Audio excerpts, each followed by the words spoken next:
Hai, Assalamualaikum YouTube. Jumpa lagi saya Beto dalam video saya yang seterusnya. So, kepada korang yang masih baru lagi dalam channel ini, sila tekan button subscribe dekat bawah dan tekan button loceng untuk notification. So, dalam video ni kita nak bercerita sesuatu kisah yang pada Beto sangat tragis, sangat ngeri, seram, semua benda lah ada yang boleh menyebabkan korang rasa trauma ataupun boleh rasa macam ish, betul ke benda ni jadi kan in real life. Sebelum ni kita digemparkan dengan kisah seorang pelakon daripada Thailand, Tang Mo, yang tiba-tiba mati ketika berada dalam bot. So dalam video ni bukan kita nak cerita pasal Tang Mo, tapi kita nak cerita kepada negara jiran kita di Indonesia yang gempar dengan kisah seorang juruteknik telekomunikasi iaitu Nelson Sarera. So Beto percaya ramai yang mengikuti kisah Nelson Sarera ni, dan terutamanya di Indonesia sangat gempar kisah ni, dan di Malaysia khususnya ramai konten-konten kreator yang berkongsikan kisah kronologi apa yang berlaku kepada Nelson Sarera, the only survival. Ini yang Beto boleh katakan. So dalam video ni kita nak cerita sedikit secara ringkas kronologi apa yang berlaku kepada Nelson Sarera ni. So Nelson Sarera ni sebenarnya dia dihantar oleh tempat kerja dia ni lah sebagai seorang juruteknik telekomunikasi untuk membaiki pencawang telekomunikasi yang berada di Papua New Guinea. So kaitan cerita dia ni berkenaan dengan KKB Papua, iaitu satu, boleh dikatakan satu puak yang sangat ganas, sangat orang kata dia ni pada asal kewujudan dia sebenarnya untuk menentang ataupun menuntut kemerdekaan untuk Papua lah sebenarnya. Tetapi sekarang dia punya generation dia sekarang ni, dia dah hala tuju dia tu dah berubah, dah tak sama macam apa yang dia orang perjuangkan pada awalnya ni. Dan ini yang berlaku apabila 8 orang termasuk Nelson 9 yang mendaki sebuah bukit atau gunung dekat kawasan Papua ni untuk bertujuan untuk membaiki satu tower telekomunikasi. So bila the day one ni diorang terpaksa lah bina camp lah, macam kemah untuk bermalam di sana, sebab untuk membaiki benda ni memakan masa berhari-hari lah juga, dan nak mendaki tu satu hal lah.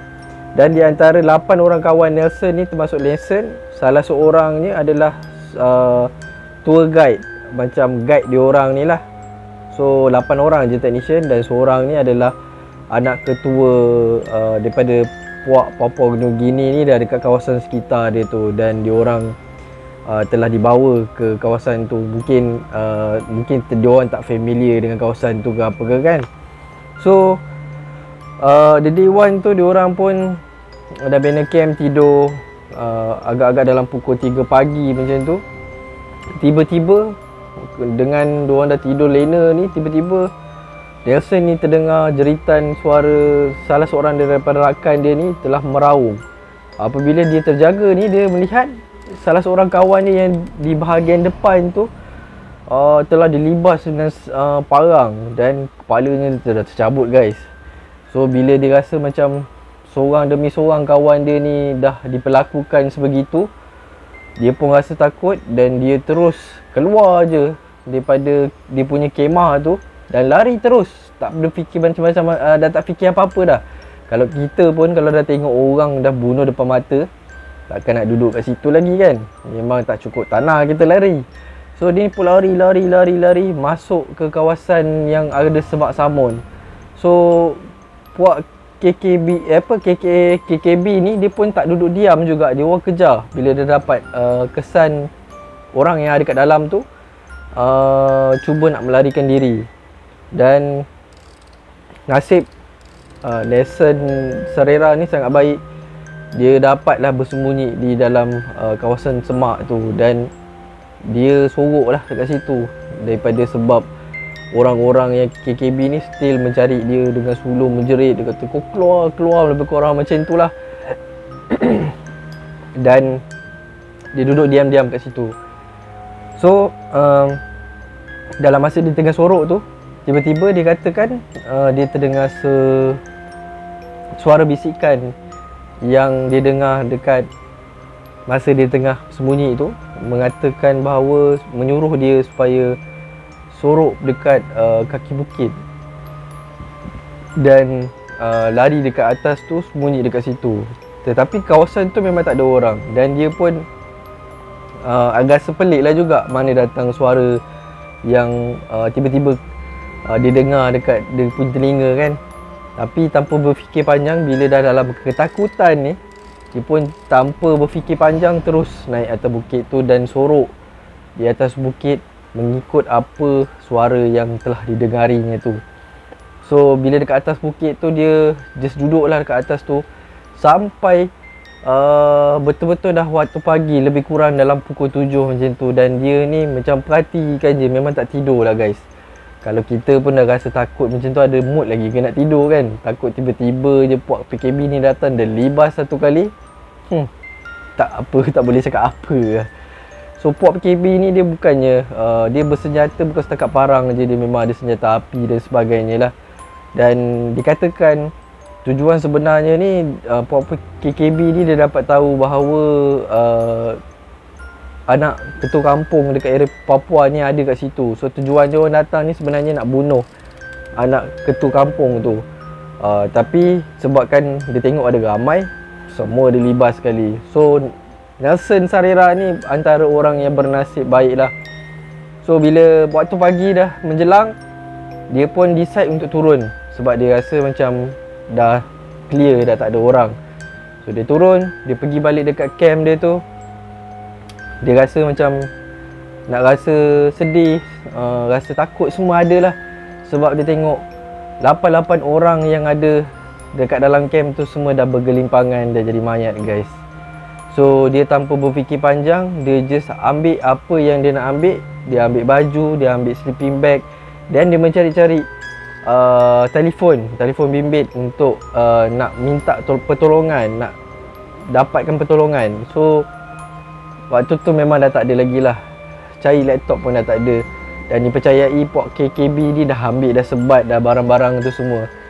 So dia pun buntu, hilang akal macam mana nak survive, macam mana nak minta pertolongan. Tiba-tiba dia terfikir, salah seorang daripada kawan dia tu kata dekat berdekatan area tu ada satu tower yang mempunyai CCTV kawalan. So tanpa berfikir panjang, dia terus pergi dekat tower tu. Dia cuba nak bagi simbol SOS lah, nak minta bantuan. Tapi mungkin sebabkan jarak jauh, so mungkin orang tak nampak. Dia sanggup panjat guys, panjat tower tu face to face dengan CCTV tu depan mata. Tapi yelah CCTV kan, mana ada suara, orang pun tak tahu apa yang kau cuba nak ni, melainkan kau gunakan bahasa-bahasa isyarat yang mungkin orang fahami yang kau dalam keadaan yang dalam kesusahan meminta pertolongan lah kan. So dia cubalah buat, dan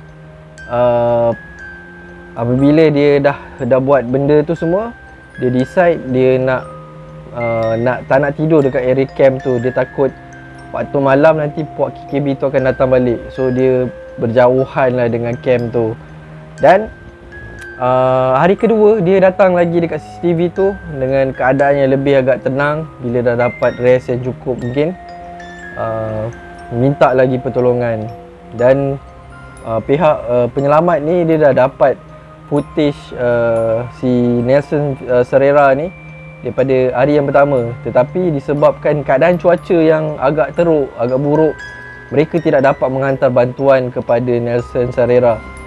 Bantuan hanya ada tiba hari yang kedua, di mana pada hari kedua Nelson ni memberanikan diri lah juga untuk tidur dekat area camp tu lah. Tetapi bila dah hari kedua tu, kau faham-faham lah, bila dah jadi bangkai manusia ni kan berbau kan.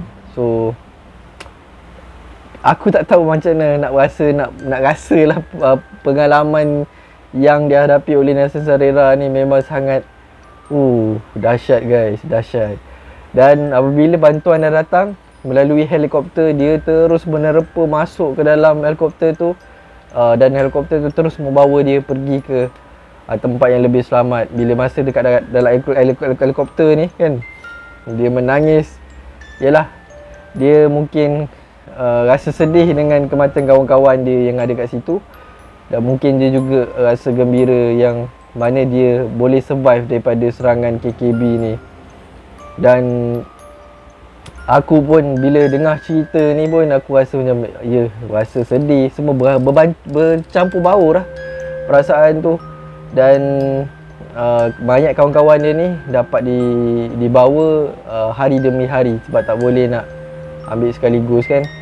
Dan kita ucapkan takziah kepada keluarga mangsa yang terkorban, dan kepada yang jika ada di kalangan mereka yang beragama Islam, kita sedekahkan Al-Fatihah kepada mereka. So itulah dia secara ringkas kronologi Nelson Serera, the survivor, the only survivor, dalam kisah yang sangat menyayat hati. So hopefully korang enjoy dan dapat informasi daripada cerita Nelson Serera ni.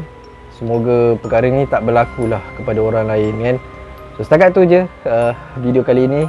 Hopefully you enjoy this video. Give it thumbs up, share dengan kawan-kawan korang, dan bantu Beto dengan tekan button subscribe tombol warna merah tu untuk perkembangan di channel.